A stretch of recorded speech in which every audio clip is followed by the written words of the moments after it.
Hola, ¿qué tal muchachos? Y bienvenidos al segundo episodio del iceberg de los trastornos mentales. Ya habíamos visto los primeros dos niveles, pero a partir de ahora ya no van a ser muy conocidos y yo sé que muchos de estos probablemente te van a sorprender. Si estás ahí, en tu camita, agárrate la colcha, acomoda la almohada, ponte audífonos porque esto se va a poner buenísimo. Y empezamos con el nivel 3, síndrome de Tourette. El Tourette no es simplemente decir groserías sin control. Eso se llama coprolalia y ocurre en menos del 15% de los casos. La gran mayoría de las personas con Tourette nunca dicen una sola grosería involuntaria, pero su vida diaria está dominado por algo igualmente agotador: los tics. Los tics no son completamente involuntarios. La mayoría de los pacientes describe una sensación premonitoria, una tensión interna casi insoportable, parecida cuando necesitas estornudar y no puedes evitarlo. El tic libera esa tensión temporal. Neurobiológicamente involucra la disfunción en los ganglios basales y en el circuito córtico estriado, con alteraciones en dopamina y serotonina. Lo más revelador es que el 90% de los pacientes con Tourette tiene comorbilidades, principalmente TDAH y TOC, lo que sugiere en sustrato neurológico compartido entre los trastornos. ¿Este de aquí tiene cura? No existe una cura definitiva, pero muchos casos mejoran significativamente con la edad. El tratamiento de primera línea es la terapia de reversión de hábitos, que entrena al paciente a reconocer la sensación premonitoria y sustituir el tic por una respuesta motora incompatible. En casos severos se usan antipsicóticos atípicos como la risperidona o el aripiprazol, o agonistas alfa-2 como la clonidina. En casos extremos, la estimulación cerebral profunda ha mostrado resultados prometedores. Psicosis. La psicosis no es un diagnóstico, es un síndrome, un conjunto de síntomas que puede aparecer en múltiples trastornos. Es, en esencia, una desconexión de la realidad compartida. Sus manifestaciones principalmente son alucinaciones, delirios y pensamientos desorganizados. El mecanismo central es la vía mesolímbica. Lo que pocos saben es que un primer episodio psicótico sin tratar produce un daño neurológico impredecible. Cada semana sin tratamiento importa mucho. Por eso, la intervención temprana en psicosis es una emergencia médica, aunque no lo parezca desde afuera. Y bueno, ¿tiene cura? Depende de la causa. Una psicosis inducida por sustancias puede resolverse completamente al eliminar la causa. Una psicosis como parte de esquizofrenia requiere manejo crónico. El tratamiento agudo son antipsicóticos que desbloquean los receptores D2 de dopamina. La clave está en el tiempo. Intervención en las primeras 72 horas reduce dramáticamente el daño neurológico a largo plazo. Con tratamiento adecuado y temprano, muchos pacientes logran remisión completa de los síntomas. Trastorno esquizoafectivo. Este es uno de los diagnósticos más debatidos en psiquiatría moderna. Combina síntomas psicóticos persistentes con episodios maníacos o depresivos mayores, como si la esquizofrenia y el trastorno bipolar se fusionaran en una sola experiencia. El debate científico gira en torno a si es una entidad independiente o un punto en el espectro entre esquizofrenia y bipolar. Estudios genéticos muestran que comparte factores de riesgos con ambos, lo que sugiere que las categorías diagnósticas tradicionales pueden ser más artificiales de lo que pensamos. ¿Cómo se cura este? Lamentablemente, no tiene cura, pero sí remisión sostenida. El tratamiento requiere estabilizadores del ánimo simultáneamente. El litio, sí, ese, el de las baterías, o el valproato manejan el componente afectivo, mientras antipsicóticos de segunda generación como la quetiapina o la olanzapina controlan los síntomas psicóticos. La psicoterapia, especialmente la terapia cognitivo-conductual para la psicosis, mejora significativamente el funcionamiento. Bulimia nerviosa. La bulimia es invisible. A diferencia de la anorexia, las personas con bulimia frecuentemente tienen peso normal, lo que la hace imperceptible para quienes la rodean. Y esa invisibilidad es parte de lo que la mantiene viva. El ciclo es brutal: atracón, conducta compensatoria, vergüenza profunda y otro atracón. La vergüenza no interrumpe el ciclo, lo alimenta. Las consecuencias físicas son silenciosas pero devastadoras: erosión dental severa, daño esofágico crónico, y alteraciones electrolíticas que pueden causar arritmias cardíacas fatales sin advertencia previa. ¿Cómo se cura este? Tiene tasas recuperables relativamente favorables comparado con la anorexia. El tratamiento más efectivo es la TCC, específicamente para los trastornos alimentarios, que trabaja el ciclo cognitivo que mantiene la bulimia. La fluoxetina, un antidepresivo ISRS, es el único medicamento aprobado específicamente por la FDA para la bulimia y reduce significativamente la frecuencia de atracones. Con un tratamiento combinado, estudios muestran la recuperación completa en el 50% de los pacientes a largo plazo. Anorexia nerviosa. La anorexia tiene la tasa de mortalidad más alta de todos los trastornos mentales, no de los trastornos alimentarios, de todos los trastornos mentales. Lo más perturbador neurológicamente es que la desnutrición severa altera el cerebro mismo, se reduce el volumen de la materia gris, la cognición se deteriora y la capacidad de tomar decisiones racionales queda comprometida. El órgano que necesita sanar es el mismo órgano que está siendo dañado. Hay evidencia creciente de componentes similares a la adicción, la restricción activa al sistema de recompensas de forma parecida a ciertas drogas en personas susceptibles. Esto explica por qué es tan resistente al tratamiento. Y este de aquí tiene cura. Es el trastorno mental más difícil de tratar. La recuperación es posible, pero muy lenta, con tasas de remisión completa de alrededor del 50% a largo plazo. La primera prioridad siempre es la estabilización médica y la restauración del peso, sin lo cual ninguna intervención psicológica funciona, porque el cerebro desnutrido no puede procesar la terapia. El tratamiento psicológico más efectivo en adolescentes es el modelo Maudsley de terapia familiar. En adultos, la TCC y la terapia basada en aceptación muestran mayor evidencia. No existe medicamento aprobado específicamente para tratar la anorexia. Trastorno límite de personalidad. El TLP es quizás el trastorno de personalidad emocionalmente más intenso que existe. Inestabilidad profunda en relaciones, autoimagen y emociones, con impulsividad marcada y miedo devastador al abandono real o imaginado. Neurológicamente, hay hiperactividad de la amígdala y reducción en la actividad de la corteza prefrontal. Las personas con TLP experimentan emociones con una intensidad que la mayoría no pueden imaginar y tardan significativamente más en volver a su línea base emocional. No es drama, es neurobiología.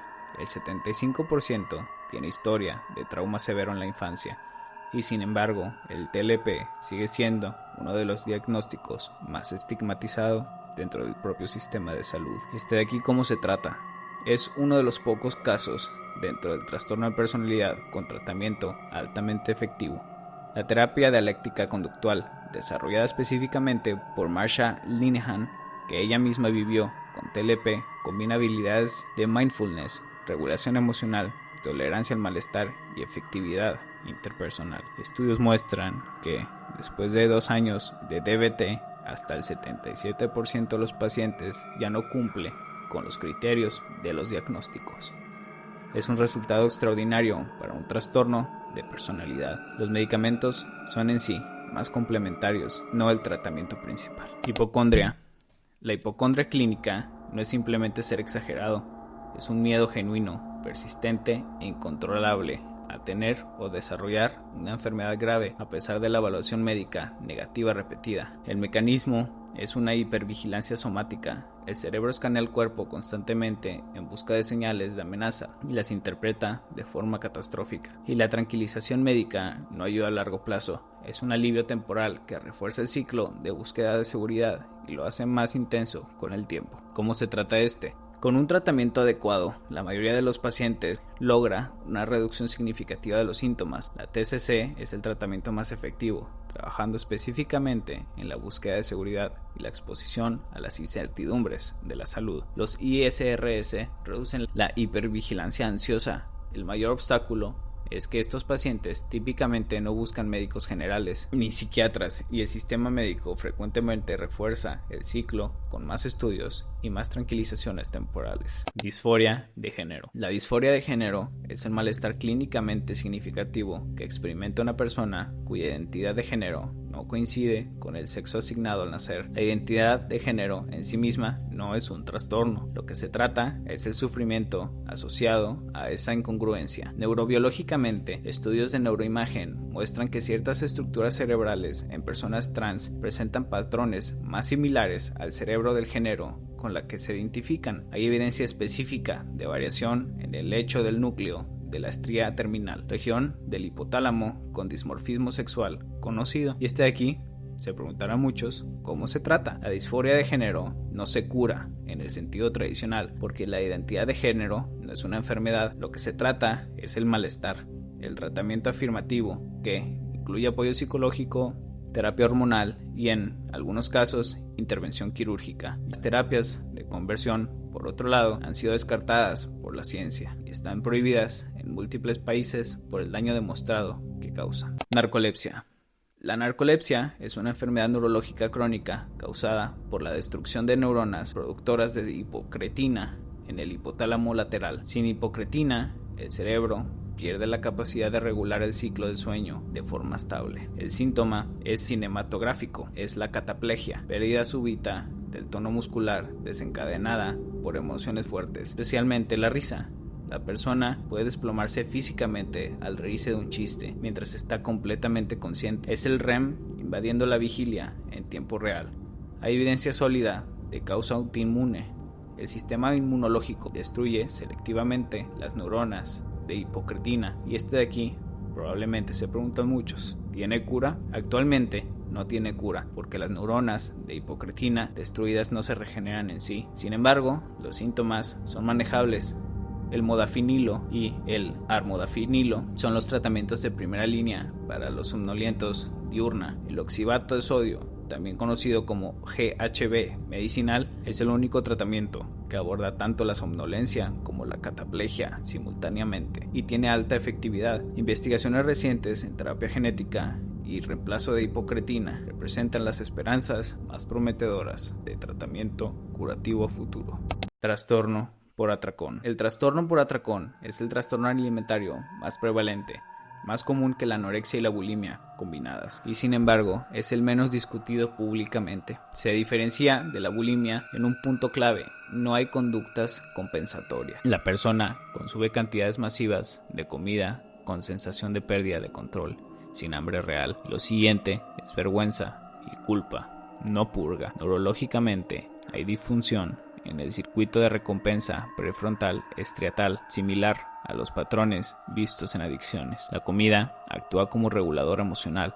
El atracón reduce temporalmente estados emocionales negativos, lo que refuerza el ciclo. Y aquí se trata de la siguiente manera. Tiene buenas tasas de recuperación. El TCC es el tratamiento más efectivo, trabajando los disparadores emocionales y cognitivos del ciclo de atracón. La terapia interpersonal y la terapia basada en mindfulness también muestran evidencia sólida. La lisdexanfetamina, originalmente un medicamento para TDAH, es el único fármaco aprobado por la FDA específicamente para trastornos de atracón y reduce significativamente la frecuencia de episodios. Pica. Pica es el consumo persistente de sustancias no nutritivas y no alimentarias: tierra, arcilla, papel, hielo, cabello, pintura, metal, tizas, etc. No como acto puntual, sino como un patrón crónico. Es más prevalente en niños pequeños, mujeres embarazadas y personas con discapacidades intelectuales. En embarazadas frecuentemente indica deficiencia nutricional específica, principalmente en hierro y zinc, como mecanismo compensatorio e instintivo del organismo. Las consecuencias pueden ser muy graves: obstrucciones intestinales, intoxicación por el plomo, parásitos y daño dental severo. Y de aquí, ¿cómo se cura? Depende de la causa subyacente. Cuando la pica es secundaria a deficiencia nutricional, la suplementación resuelve el comportamiento con frecuencia. Cuando tiene componentes conductuales, el tratamiento es la terapia de modificación de conducta con técnicas de refuerzo diferencial, reemplazando la conducta problemática por las alternativas seguras. En personas con discapacidades intelectuales, el manejo ambiental, eliminar el acceso a las sustancias, es parte esencial del tratamiento. Síndrome del impostor. Descrito por primera vez en 1978 por las psicólogas Pauline Clance y Susan Limes, el síndrome del impostor es la incapacidad persistente de internalizar los propios logros, con miedo constante a ser descubierto como un fraude, a pesar de las evidencias objetivas de competencia. Los éxitos siempre se atribuyen a la suerte o al error ajeno. Los fracasos confirman la incompetencia interna. Hasta el 70% de las personas lo experimentan alguna vez en su vida. ¿Tiene cura? Bueno, al no ser diagnosticado formal, no tiene protocolo de tratamiento estandarizado. Sin embargo, la TCC es altamente efectiva para trabajar los sesgos cognitivos específicos que lo sostienen. La psicoeducación sobre el fenómeno, simplemente saber que tiene nombre y que es común, ya produce alivio significativo en muchos casos. Los grupos de pares en ambientes profesionales o académicos donde se normaliza la experiencia compartida son también una intervención poderosa. En casos donde coexiste con ansiedad o depresión clínica, el tratamiento de estas condiciones reduce el síndrome del impostor. Y ahora estamos bajando al nivel número 4, casi la mitad del iceberg. Prepárense, se va a poner bueno. Síndrome premenstrual disfórico, mejor conocido como PMDD, es mucho más que el síndrome premenstrual común. Es un trastorno del estado de ánimo severo que ocurre de forma cíclica en la fase lútea del ciclo menstrual, a los 7 a 10 días antes de la menstruación, y desaparece de forma completa al llegar el periodo. Lo que lo hace neurobiológicamente fascinante es que las mujeres con PMDD no tienen niveles hormonales abnormales. Lo que tienen es una sensibilidad neurológica anormal a los cambios hormonales completamente normales, a la pregnenolona, que normalmente tiene efecto calmante sobre los receptores de GABA. En mujeres con PDD produce un efecto contrario: ansiedad severa, irritabilidad extrema e inestabilidad emocional que puede destruir relaciones y empleos formales de forma impredecible. De aquí cómo se trata. No tiene cura definitiva, pero sí tratamiento muy efectivo. Los ISRS tomados durante la fase lútea, no todo el mes, son el tratamiento de primera línea y muestran eficacia superior al 60%. No me van a creer, pero los anticonceptivos orales con drospirenona también reducen síntomas significativamente. En casos severos, los agonistas de GnRH suprimen el ciclo hormonal completamente. La supresión ovárica quirúrgica es el único tratamiento curativo que se reserva para casos extremos resistentes a todos los demás. Trastorno antisocial de personalidad. El trastorno antisocial de personalidad es lo que la cultura popular llama incorrectamente a la psicopatía o sociopatía. Se caracteriza por un patrón persistente de violación de los derechos de los demás, incapacidad para conformarse a normas sociales, engaño, impulsividad, agresividad y ausencia de remordimiento. Neurobiológicamente hay reducción del volumen de la corteza prefrontal, que regula el juicio moral y el control de impulsos. Estudios de neuroimagen muestran menor activación de la amígdala ante estímulos de miedo y sufrimiento ajeno, lo que explica la reducción de empatía emocional. Hay también alteraciones en el procesamiento de recompensa y castigo. El cerebro antisocial aprende menos de las consecuencias negativas. ¿Y cómo se trata? Es uno de los trastornos más difíciles de tratar, en parte porque la mayoría de los pacientes no busca tratamiento voluntariamente ni percibe su comportamiento como problemático. No existe medicamento aprobado específicamente. La terapia más prometedora es la cognitivo-conductual, enfocada en un manejo de impulsividad y consecuencias conductuales. Programas de intervención temprana en adolescentes con trastornos de conducta, el precursor del antisocial, muestran los mejores resultados que el tratamiento en adultos. Mutismo selectivo. El mutismo selectivo es la incapacidad consciente de hablar en situaciones sociales específicas, generalmente en la escuela o contextos públicos, a pesar de tener la capacidad lingüística completamente normal en entornos seguros como el hogar. No es timidez extrema ni desobediencia, es una respuesta de ansiedad tan intensa que literalmente paraliza el habla. El niño quiere hablar, sabe lo que quiere decir, pero algo en su sistema nervioso autónomo bloquea la producción del habla en contextos específicos. Neurobiológicamente es una forma de ansiedad social con componentes de fobia específica, con hiperactivación de la amígdala ante la expectativa de hablar públicamente. Y de aquí tiene cura con intervención temprana. El pronóstico es muy favorable. La TCC con exposición gradual es el tratamiento más efectivo, comenzando con con comunicaciones no verbal y avanzando progresivamente hacia el habla. La fluoxetina ha mostrado eficacia como complemento farmacológico. La intervención temprana, idealmente antes de los 8 años, produce tasas de recuperación significativamente mejor que cuando se diagnostica tardíamente. Trastorno oposicionista desafiante, TOD. El TOD se caracteriza por un patrón persistente de humor enojado a irritable, comportamiento argumentativo y desafiante, y actitud vengativa hacia figuras de autoridad. Es importante distinguirlo del comportamiento oposicionista normal del desarrollo. En el TOD, la intensidad, frecuencia y duración van más allá de lo esperable para la edad. Neurobiológicamente, hay alteraciones en el procesamiento emocional y la regulación del impulso, con disfunción en circuitos prefrontales límbicos similares a los del TDAH, con el que frecuentemente coexisten. Hay también evidencia de hipersensibilidad al rechazo y a la percepción de injusticia, lo que dispara reacciones desproporcionales ante correcciones menores. ¿Cómo se trata de aquí? Con una intervención adecuada, especialmente temprana, muchos niños con TOD demuestran mejoras significativas. El tratamiento más efectivo es el entrenamiento de padres en manejo conductual, que enseña estrategias específicas de respuesta que no refuerzan el ciclo oposicionista. La terapia de resolución de problemas con el niño y la terapia familiar complementan el abordaje. Los medicamentos no son tratamiento de primera línea, pero pueden usarse para manejar comorbilidades como el TDAH o la ansiedad. Trastorno de identidad disociativo.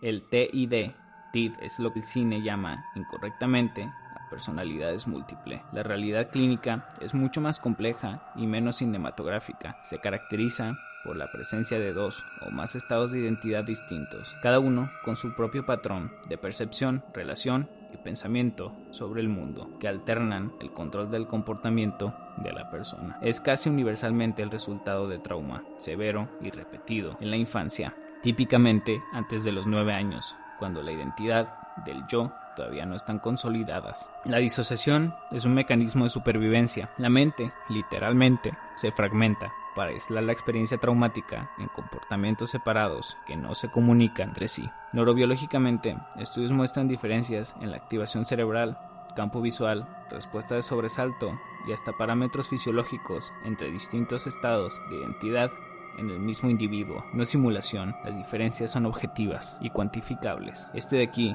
tiene cura. El tratamiento es largo y complejo. El objetivo no es eliminar los estados de identidad, sino lograr comunicación y cooperación entre ellos y eventualmente integración. La terapia orientada al trauma, específicamente la terapia de procesamiento cognitivo y el EMDR, son los tratamientos con mayor evidencia. El proceso puede durar años. No existe medicamento aprobado específicamente, pero se usan para manejar síntomas como depresión, ansiedad y flashbacks. Con tratamiento adecuado, la mayoría de los pacientes logra mejorar la funcionalidad significativamente de sus vidas. Dismorfobia corporal, TDC. El trastorno dismórfico corporal es una preocupación obsesiva por un defecto percibido en la apariencia física que es mínimo o inexistente para los demás. La persona puede pasar horas durante el día examinándose en el espejo, comparándose, buscando ángulos con un nivel de sufrimiento que paraliza completamente su vida. Neurobiológicamente hay alteraciones en el procesamiento visual. Las personas con TDC amplifican normalmente los detalles mientras tienen dificultad para procesar la imagen global. Literalmente ven su cuerpo diferente a como ven los de los demás. No es vanidad ni coquetería, es una distorsión perceptual real. Tiene una tasa alarmante de ideación suicida. Hasta el 80% de los pacientes reportan pensamientos suicidas relacionados con su apariencia. El impacto en la calidad de vida es comparable al de las enfermedades físicas y severas. Este de aquí tiene cura, no tiene cura, pero sí tratamiento efectivo. Los ISRS a dosis alta, específicamente la fluoxetina y la fluvoxamina, reducen significativamente la intensidad de las preocupaciones. La TCC, con exposición y prevención de respuesta, específicamente trabajando los rituales de comprobación frente al espejo, es el tratamiento psicológico más efectivo. Un punto crítico: La cirugía estética casi nunca resuelve el TDC y frecuentemente lo empeora porque el cerebro simplemente traslada la preocupación a otra parte del cuerpo. Y este de aquí fue uno de los trastornos con los que yo tuve que vivir, pero gracias a Dios al día de hoy logramos superarlo. Siguiente puesto. Tricotilomanía. La tricotilomanía es el impulso recurrente e irresistible de arrancarse el cabello, las pestañas, las cejas u otros vellos corporales. No es un hábito nervioso, es un trastorno del control de los impulsos con base neurológica clara. Comparte con el TOC, el circuito córtico estriado disfuncional y el mismo ciclo. Tensión creciente antes del acto y alivio inmediato después. Lo que la hace específicamente difícil de tratar es la combinación de componentes automáticos, donde la persona ni siquiera es consciente de lo que está haciendo, y componentes focalizados, donde hay intencionalidad completa. Y este de aquí tiene cura. El tratamiento más efectivo es la terapia de reversión de hábitos, que entrena al paciente a reconocer los disparadores y sustituir el arrancado por una respuesta motora incompatible. La N-acetilcisteína, un suplemento, ha mostrado eficacia en estudios controlados. La clomipramina, un antidepresivo tricíclico, también tiene evidencia. Las tasas de recaída son altas, lo que hace necesario el mantenimiento terapéutico a largo plazo. Agorafobia. La agorafobia no es el miedo a los espacios abiertos como se creía originalmente, es el miedo a situaciones donde escapar sería difícil o donde no habría ayuda disponible en caso de pánico. Transporte público, multitudes, espacios abiertos y estar fuera de casa solo. Es casi siempre secundario al trastorno de pánico. La persona comienza a evitar sistemáticamente los lugares donde tuvo ataques hasta que el mundo habitable se reduce a un espacio cada vez más pequeño. En casos severos, la persona queda completamente confinada en su hogar durante años. El mecanismo de mantenimiento es la evitación. Cada vez que evita una situación temida, obtiene alivio inmediato, lo que refuerza y hace el miedo más intenso a largo plazo. Y este de aquí tiene cura con tratamiento adecuado. La mayoría de los pacientes logra la recuperación funcional significativamente. La TCC con exposición gradual en vivo es el tratamiento más efectivo, aunque también el más difícil para el paciente porque requiere enfrentarse deliberadamente a lo que más teme. Los ISRS reducen la intensidad de la ansiedad subyacente y facilitan la exposición. Cuanto más tiempo lleva la persona evitando, más lento y difícil es el proceso de recuperación, lo que hace el diagnóstico temprano más crítico. TEPT complejo. El TEPT complejo la distingue del TEPT clásico en un punto fundamental. No surge de un evento traumático único, sino de trauma crónico y repetitivo, específicamente en la infancia, como abuso prolongado, negligencia severa o violencia doméstica sostenida. Además de los síntomas clásicos del TEPT, flashbacks, hipervigilancia y evitación, el CTEPT incluye alteraciones profundas en la regulación emocional, la identidad, las relaciones interpersonales y la percepción de sí mismo.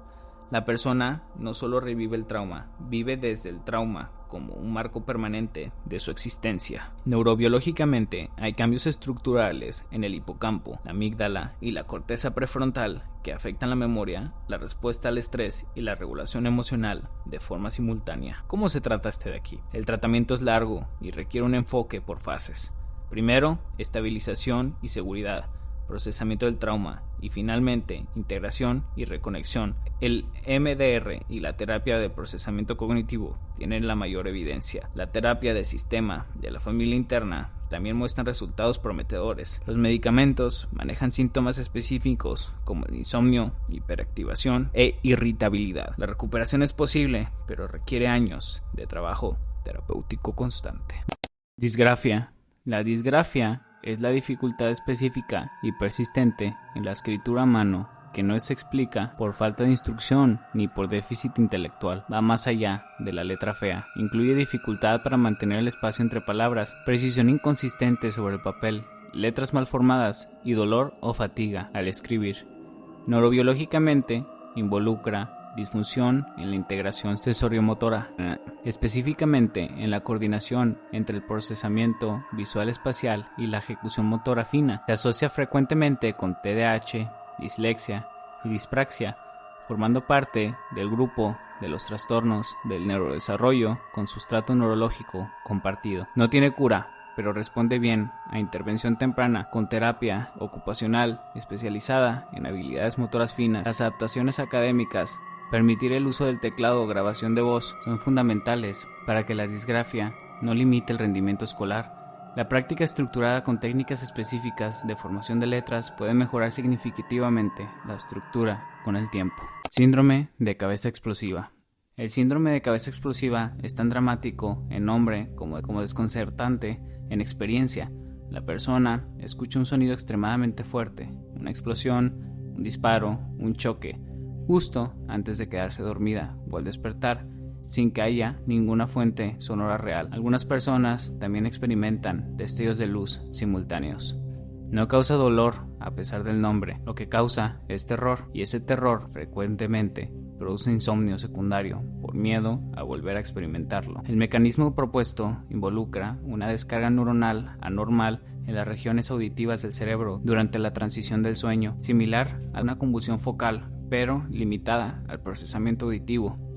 Y este de aquí tiene cura.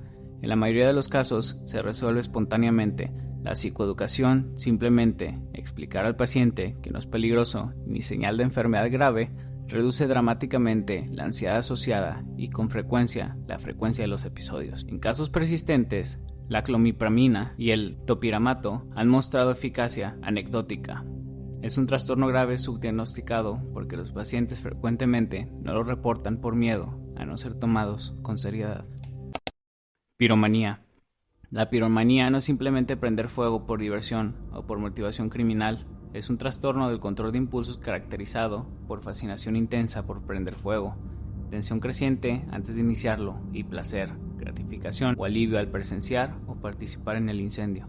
El pirómano clínico no actúa por venganza, ganancia económica, ideología ni para encubrir otro crimen. Actúa por el impulso en sí mismo. Es uno de los trastornos más raros en forma pura, ya que la mayoría de los incendiarios tienen otras motivaciones. La piromanía verdadera comparte el circuito de tensión y alivio con otros trastornos del control de impulsos, como la cleptomanía. Este de aquí, ¿cómo se trata? No existe protocolo de tratamiento bien establecido por la rareza del diagnóstico puro. La TCC, orientada al control de impulsos y la identificación de disparadores, es el abordaje más utilizado. Los ISRS y el litio han sido usados con resultados variables. El mayor desafío es que estos pacientes típicamente llegan al sistema de la salud a través del sistema judicial, no de forma voluntaria. ARFID, trastorno de evitación y restricción de la ingesta. El ARFID es un trastorno alimentario que se distingue de la anorexia en un punto fundamental. La restricción no está motivada por preocupación sobre el peso o la imagen corporal. La persona evita grupos completos de alimentos por sus características sensoriales, textura, color, olor, temperatura o por miedo intenso a atragantarse o vomitar tras una experiencia negativa previa. Es especialmente prevalente con personas con autismo y con hipersensibilidad sensorial. El rango de alimentos aceptados puede reducirse de 5 a 10 cosas, generando deficiencias nutricional severas y aislamiento social significativo porque comer en contextos sociales se vuelve imposible. La terapia de exposición gradual a alimentos nuevos combinada con técnicas de desensibilización sensorial es el tratamiento más efectivo. La intervención multidisciplinaria, que incluye psicólogo, nutriólogo y terapeuta ocupacional, tienen mejores resultados que el abordaje unidisciplinario. En niños con ARFID severo, la alimentación por sonda puede ser necesaria temporalmente para asegurar nutrición adecuada mientras avanza el tratamiento.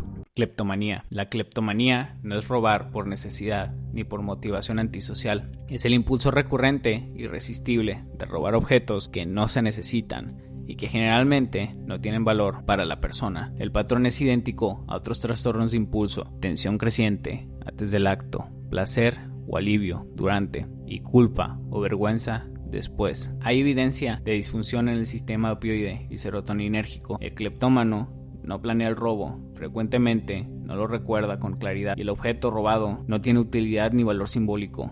Esto lo distingue completamente del robo antisocial, que es planificado, intencional y con propósito. La naltrexona, un antagonista opioide originalmente usado para adicciones, ha mostrado la mayor eficiencia farmacológica en estudios preliminares, reduciendo significativamente la urgencia de robar.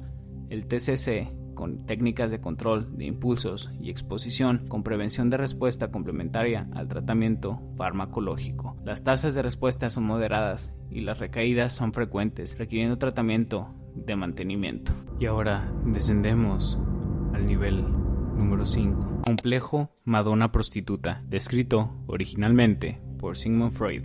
El complejo Madonna prostituta es un patrón psicológico en el que un hombre es incapaz de sentir deseo sexual y amor romántico hacia la misma persona simultáneamente. Divide a la mujer en dos categorías mentales incompatibles: las que se respetan, idealizando como madres o figuras puras, y las que desean sexualmente, vistas como inferiores o indignas del amor.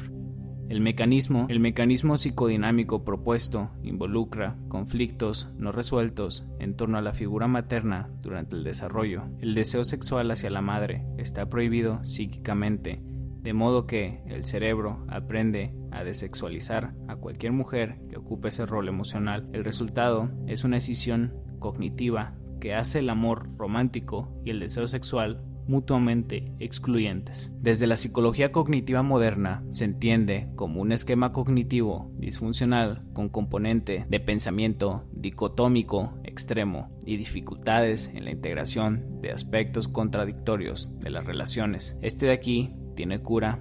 No es un diagnóstico formal del DSM, pero responde bien a psicoterapia psicodinámica o analítica de largo plazo, que trabaja los conflictos tempranos subyacentes.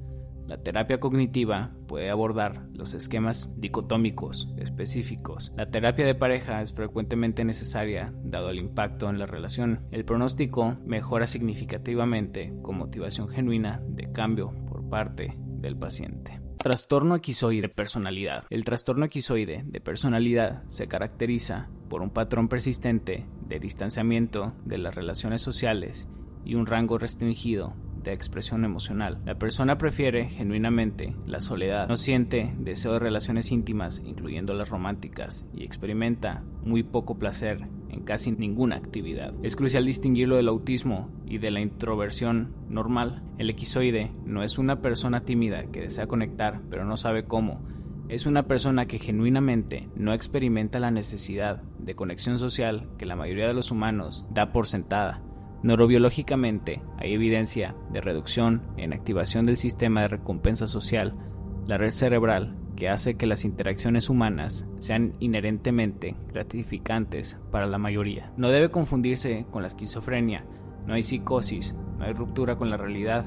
Es simplemente un modo radicalmente diferente de relacionarse con el mundo social. Al ser un trastorno de personalidad, no tiene cura. Y hay algo relevante: muchos esquizoides no buscan tratamiento porque no sufren por su condición, es el entorno quien sufre por ellos. Cuando sí buscan ayuda, generalmente es por depresión secundaria o presión social. La psicoterapia puede ayudar al desarrollo de habilidades sociales mínimas necesarias para el funcionamiento, pero intentar transformar a un esquizoide en una persona socialmente activa generalmente fracasa y genera más sufrimiento. Síndrome de Estocolmo.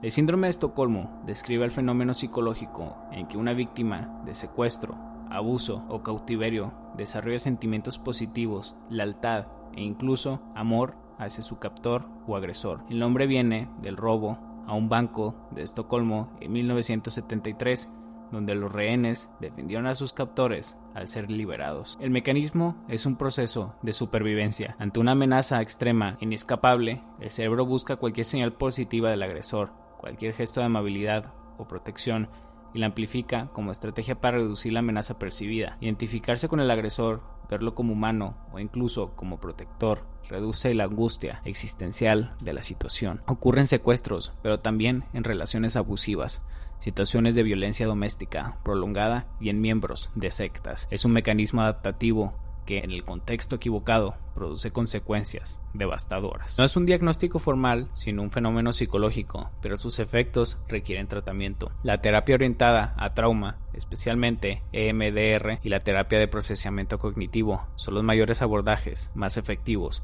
El mayor desafío clínico es que la persona frecuentemente no percibe que necesita ayuda y puede activamente proteger o defender a su agresor incluso después de ser rescatada. El proceso terapéutico requiere paciencia y nunca debe confrontar el vínculo directamente en las etapas iniciales. Complejo de Dios. El complejo de Dios no es un diagnóstico formal del DSM, pero describe un patrón psicológico clínicamente reconocible.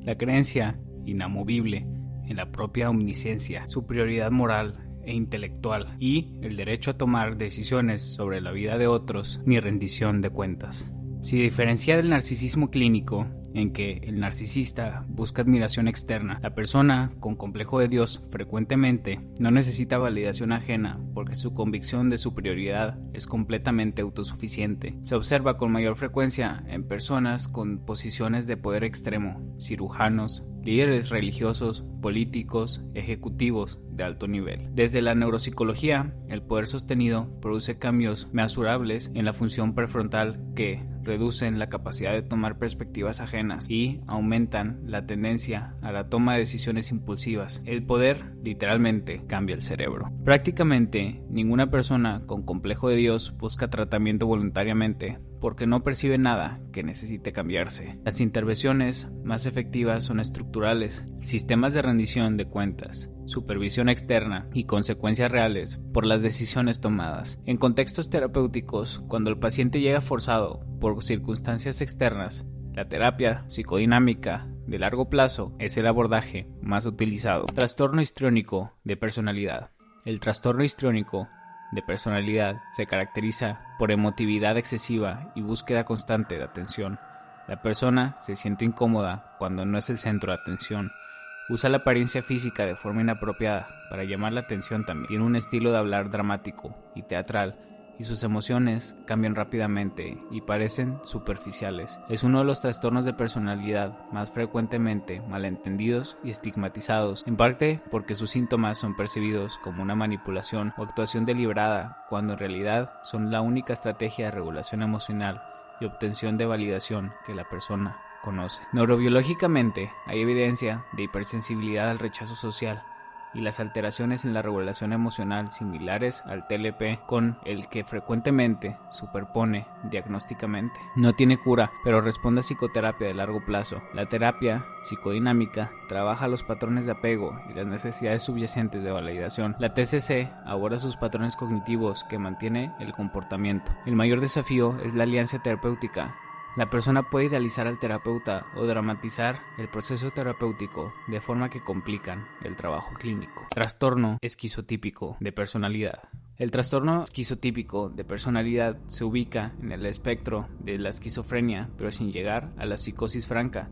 Se caracteriza por pensamiento mágico, ideas de referencia, experiencias perceptuales inusuales, lenguaje vago y metafórico, suspicacia, afecto inapropiado y aislamiento social marcado. La persona con esquizotipia puede creer genuinamente que tiene poderes especiales, que los eventos cotidianos tienen mensajes dirigidos específicamente a ella, o que pueden percibir cosas que otros no pueden. No es psicosis porque la persona mantiene cierto contacto con la realidad compartida, pero el pensamiento está significativamente alterado. Genéticamente es el trastorno de personalidad más claramente relacionado con la esquizofrenia. Es más prevalente en familiares de primer grado de personas con esquizofrenia, lo que sugiere un sustrato genético compartido con expresiones fenotípicas diferentes.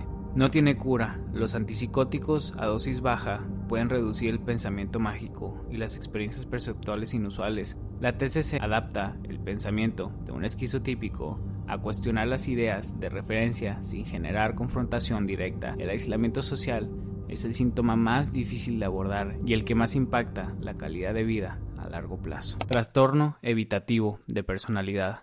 El trastorno evitativo de personalidad se caracteriza por inhibición social generalizada, sentimiento de inadecuación e hipersensibilidad a la evaluación negativa. A diferencia del esquizoide, que no desea conexión El evitativo lo desea profundamente, pero por el miedo al rechazo y la humillación que evita cualquier situación donde podría ocurrir. Es el trastorno de personalidad más difícil de distinguir del trastorno de ansiedad social severo. El debate diagnóstico sigue abierto. Muchos investigadores los consideran el mismo espectro con diferentes intensidades, en lugar de entidades separadas. Neurobiológicamente hay hiperactividad de la amígdala ante señales sociales de evaluación, similar al trastorno de ansiedad social, pero más profundamente integrado en la estructura de personalidad, lo que hace el tratamiento más lento y complejo. Responde mejor al tratamiento que otros trastornos de personalidad porque el paciente genuinamente desea cambiar. La TCC con exposición gradual a situaciones sociales es el tratamiento más efectivo. Los ISRS reducen la hiperactividad ansiosa subyacente y facilitan el trabajo terapéutico. Con tratamiento consistente, muchos pacientes logran mejora funcional significativa, aunque la vulnerabilidad de base permanece. Trastorno paranoide de personalidad. El trastorno paranoide de personalidad se caracteriza por desconfianza y suspicacia generalizada hacia los demás, interpretando sus motivaciones como malintencionadas sin evidencia suficiente. La persona sospecha, sin base, que otros la explotan, la engañan o le hacen daño. Duda la lealtad de sus amigos y sus parejas. Guarda rencores por largo tiempo. Percibe ataques en comentarios inocentes y reacciona con contraataques desproporcionados. Es fundamental distinguirlo de la paranoia psicótica. En el trastorno paranoide de personalidad no hay delirio formal. La desconfianza, aunque excesiva, se mantiene dentro de los límites de lo posible. La persona no cree que la CIA la persigue con satélites, pero sí que sus compañeros de trabajo conspiran contra de ella. De aquí, ¿qué tratamiento involucra? Es un trastorno de personalidad muy difícil de tratar, porque la desconfianza se extiende al terapeuta mismo. La alianza terapéutica, que es la base de cualquier psicoterapia efectiva, es extremadamente difícil de establecer. La terapia cognitiva, que trabaja las interpretaciones paranoides de forma gradual y no confrontacional, es el abordaje más prometedor. Los medicamentos se usan solo para manejar la ansiedad severa o episodios de ideación paranoide intensas. Trastorno obsesivo compulsivo de personalidad, TOCP. El TOCP no es lo mismo que el TOC, son trastornos completamente diferentes que se confunden constantemente. El TOC tiene obsesión y compulsiones tónicas, vívidas, como ajenas y perturbadoras. El TOCP es un patrón de personalidad egosintónico. La persona no percibe su perfeccionismo, rigidez y necesidad de control como problemáticos, los percibe como virtudes. Se caracteriza por preocupación por el orden, el perfeccionismo y el control mental e interpersonal a expensas de la flexibilidad, la espontaneidad y la eficacia. La persona puede pasar horas perfeccionando un detalle menor mientras el proyecto completo se retrasa. Las reglas, listas y horarios son más importantes que el objetivo que supuestamente sirven. No tiene cura y el tratamiento es desafiante porque la persona frecuentemente no busca ayuda por el TOC-P. ¿Y de aquí tiene cura? No tiene cura y el tratamiento es desafiante porque la persona frecuentemente no busca ayuda. Las relaciones son deterioradas, agotamiento propio y de quienes lo rodean o depresión secundaria. La terapia psicodinámica que explora el origen del perfeccionismo y la necesidad de control es el abordaje más utilizado. La TCC puede trabajar la flexibilidad cognitiva de forma más discreta. Histeria de masas, enfermedad psicogénica masiva. La histeria de masas, llamada científicamente enfermedad psicogénica masiva, es la transmisión social de síntomas físicos sin causa orgánica identificable entre grupos de personas que comparten un contexto. Una persona desarrolla síntomas, náuseas, mareos, convulsiones, parálisis, y otros en el grupo comienzan a experimentar los mismos síntomas sin exposición a ningún agente físico real. Los síntomas son completamente reales para quienes lo experimentan. El mecanismo involucra la sugestibilidad, la ansiedad grupal y el contagio social de información a través de redes de observación compartida. El cerebro, bajo estrés y ante la observación de síntomas en otros, puede producir esos mismos síntomas de forma completamente involuntaria. Históricamente ha ocurrido en conventos medievales, escuelas, fábricas y más recientemente en redes sociales, donde la exposición a videos de síntomas neurológicos desencadenó brotes documentados de tics similares a la Tourette's en adolescentes durante la pandemia. La intervención más efectiva es la separación de los afectados y la reducción de la exposición a información sobre los síntomas, lo que interrumpe el contagio social. La psicoeducación individual, con explicación honesta y no estigmatizante del mecanismo psicogenético, produce resolución de síntomas en la mayoría de los casos. La mayor resistencia al tratamiento ocurre cuando hay beneficios secundarios significativos o cuando los medios de comunicación amplifican el episodio. Trastorno delirante. El trastorno delirante se caracteriza por la presencia de uno o más delirios durante al menos un mes, en ausencia de los otros síntomas que tiene la esquizofrenia. La persona mantiene un funcionamiento relativamente normal en todas las áreas de su vida, excepto en aquellas directamente afectadas por el delirio. Los tipos de delirio más comunes son el erotomaníaco, creer que otra persona está enamorada de ti; de grandiosidad, creer que tienes poderes o identidades especiales; el de persecución, creer que alguien te está siguiendo o conspira contra de ti; el de celos, creer sin evidencia que tu pareja está siendo infiel; y el somático, creer que tienes una grave enfermedad o defecto físico grave. Lo que hace el trastorno delirante particularmente fascinante es que la persona puede llevar una vida completamente funcional mientras mantiene una creencia completamente falsa, inamovible sobre una área específica de la realidad. Es uno de los trastornos más resistentes al tratamiento. El principal obstáculo es que la persona no percibe el delirio como un síntoma, sino como la realidad, por lo que raramente busca tratamiento. Los antipsicóticos tienen eficacia limitada comparada con su uso en los esquizofrénicos. La psicoterapia, que no confronta el delirio directamente, sino que trabaja el malestar asociado, tiene mejores resultados que los intentos de convencer al paciente de que su creencia es falsa. Agnosia. La agnosia es la incapacidad de reconocer objetos, personas, sonidos o sensaciones a pesar de tener los sentidos físicamente intactos. No es ceguera, no es sordera, no es pérdida del tacto. Los órganos sensoriales funcionan perfectamente. Lo que falla es el procesamiento cerebral que convierte la información sensorial en reconocimiento significativo. Existen múltiples formas. La prospagnosia es la incapacidad de reconocer rostros, incluyendo el propio en el espejo. La agnosia visual, objetal, impide reconocer objetos cotidianos.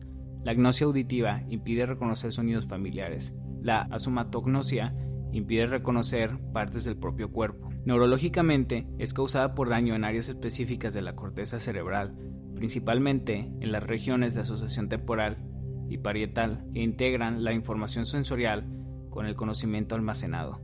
Puede ser congénita y adquirirla tras un accidente cerebrovascular o traumatismo. Y de aquí, ¿cómo se trata? Depende de la causa. Cuando es consecuencia de un evento agudo, como un ACV, puede haber recuperación parcial con neurorehabilitación. Las agnosias congénitas, como la prosopagnosia, no tienen tratamiento curativo, pero sí estrategias compensatorias.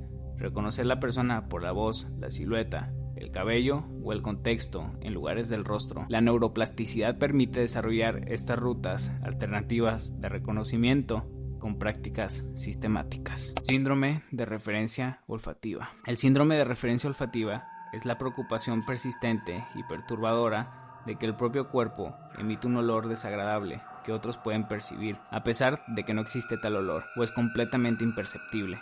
La persona reorganiza toda su vida alrededor de esta creencia, se ducha múltiples veces al día, evita el contacto social, interpreta cualquier gesto de los demás como confirmación del olor y puede llegar al aislamiento social total. Se ubica en el espectro entre el TOC y el trastorno dismórfico corporal, compartiendo con ambos el componente de preocupación obsesiva con el cuerpo propio y la dificultad para modificar la creencia ante evidencia contraria. La miseria subjetiva es enorme y el suicidio es un riesgo real en casos severos. Responde parcialmente a la ISRS a dosis altas, similar al TDC. La TCC con exposición y prevención de respuesta, trabajando los rituales de higiene excesivas y la búsqueda de seguridad, es el tratamiento psicológico más efectivo. El mayor desafío es que estos pacientes típicamente buscan primero dermatólogos y gastroenterólogos durante años antes de llegar a la salud mental. Trastorno de excursión. El trastorno de excursión es el impulso recurrente e irresistible de rascarse o pellizcarse la piel produciendo lesiones tisulares reales. No es simplemente rascarse una picazón, es un ciclo de tensión, acto y alivio idéntico al de tricolomanía, pero expresado en la piel. Las personas pueden dedicar horas diarias a esta actividad, frecuentemente en estados disociativos donde no son completamente conscientes de lo que están haciendo. Las lesiones resultadas pueden ser severas, requiriendo atención médica, y la vergüenza por las marcas visibles añade la capa de sufrimiento que, paradójicamente, puede desencadenar más episodios. Y de aquí, ¿cómo se trata? El tratamiento más efectivo combina la terapia de reversión de hábitos con TCC. La acetilcisteína ha mostrado eficacia moderada similar a su uso en tricolomanía. La terapia de aceptación y compromiso ayuda a manejar el impulso sin actuar sobre él. La tasa de recaídas son altas. Complejo de Napoleón. El complejo de Napoleón, también llamado síndrome de la talla baja o complejo de inferioridad por estatura, describe un patrón de comportamiento compensatorio en personas de baja estatura que incluye agresividad, dominancia excesiva, necesidad de control y tendencia a iniciar conflicto. El nombre es irónicamente impreciso. Napoleón Bonaparte medía 1.69 metros, estatura promedio para su época. La leyenda de su baja estatura fue en parte propaganda británica. Científicamente, el fenómeno tiene cierto respaldo. Estudios muestran que hombres de menor estatura tienen mayor reactividad al estrés social y mayor tendencia a conductas dominantes en situaciones de competencia, posiblemente como estrategia compensatoria evolutiva ante una desventaja física percibida en jerarquías sociales. Y de aquí tiene cura. Al no ser un diagnóstico formal, no tiene protocolo específico. La psicoterapia, que trabaja la autoestima, y la esquema de inferioridad subyacente es el abordaje más útil. La terapia de aceptación y compromiso, que trabaja la relación con la propia imagen corporal sin intentar cambiarla, tiene buenos resultados en casos donde el sufrimiento es significativo. Complejo de persecución. El complejo de persecución, distinguido del trastorno delirante de persecución, es por su intensidad y el grado de contacto que tiene con la realidad. Es una tendencia persistente al interpretar que las acciones neutras de otros son amenazas dirigidas específicamente hacia uno mismo. No llega al nivel del delirio formal, pero genera un estado de hipervigilia crónica que agota al individuo y deteriora sistemáticamente sus relaciones. La persona ve patrones de hostilidad donde no los hay, recuerda selectivamente las interacciones negativas y olvida las positivas, y construye la narrativa coherente donde se victimiza y lamentablemente son muy difíciles de cuestionar. La TCC, que trabaja los sesgos interpretativos específicos, es el mejor tratamiento para esta situación. La terapia metacognitiva, que trabaja la relación del paciente con sus propios pensamientos en lugar del contenido específico, también muestra buenos resultados. Los antipsicóticos a dosis baja pueden usarse en casos donde la intensidad de las ideas persecutorias interfieren con el funcionamiento. Y hasta aquí llegó la parte número 2. Así es, muchachos, espero hayan disfrutado el video. Decidí subir uno larguísimo porque nunca he subido un video de más de 30 minutos, así que dije vamos a darle la oportunidad, pero tengo un par de palabras que les quiero compartir. De lo más profundo de mi corazón, si de pura casualidad saliste aquí en el iceberg, si uno de estos trastornos los tienes tú, quiero que sepas que eres una persona amada y que no estás sola. Yo también, junto con mi familia, mi esposa, mis papás, mi hermana, todos sufrimos de algo. Y quiero que sepas que al día de hoy hay alguien, de perdido una persona, que te ama y que siempre está al pendiente de ti. Y si no, para eso vengo yo. Quiero que sepas que yo te amo con locura y por eso hago estos videos para ti. Mira, ya se me está saliendo la lagrimita. Pero bueno, si de pura casualidad no sabías que tenías uno de estos síntomas y dijiste a la torre, tengo este trastorno y no lo sabía, por el amor de Dios, vete a atender, es lo mejor que te va a pasar y probablemente salgan muchísimas cosas. Yo estaba estudiando psicología antes de que dejara eso para dedicarme a YouTube 100%, pero pues sí, es un tema que me apasiona bastante y quiero que sepas que la salud mental es sumamente importante para ti, para tu familia, para tus amigos, para todos. Tenemos muy estigmatizado todo esto de, es que es para locos el psicólogo. Ya, bro, ya pasó mucho tiempo esa etapa. Y si tienes familiares que te dicen eso, créeme, hay una red de apoyo que puedes agarrar por aparte. Y si no, aquí en los comentarios todo este lugar va a estar dedicado a apoyarnos entre nosotros. Cualquier persona que hable mal de cualquier otra, cuello, ya no vas a ver mis videos, papá. Pero bueno, los amo con locura. Muchísimas gracias. Se vienen videos buenísimos. Yo sé, a lo mejor no están acostumbrados a verme por tanto tiempo, 1 hora, pero pues mi meta ahora es lograr hacer videos así de largos para entretenerlos y que todos los días tengan algo que ver. Voy a tener que cambiar un poco el esquema en lo que voy a subir los videos porque pues sí estuvo bien difícil hacer este video en 3 días. Mi meta era subir un video cada 3 días. Se me está complicando bastante porque tengo 4 canales, pero este va a ser el principal. Les aseguro que de ahora en adelante lo más probable es que los lunes y los viernes va a haber video. Ya no va a ser cada 3 días, pero créanme, es para que la calidad mejore bastante. Si no has visto mi video anterior, el que subí hace unos días, váyanlo a verlo. Está buenísimo, les va a gustar.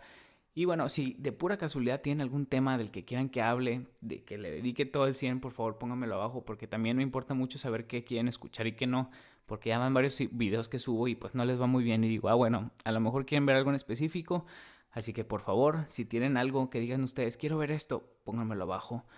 Los amo con locura, muchísimas gracias por todo el apoyo de nuevo y nos vemos pronto en el siguiente episodio. Chao.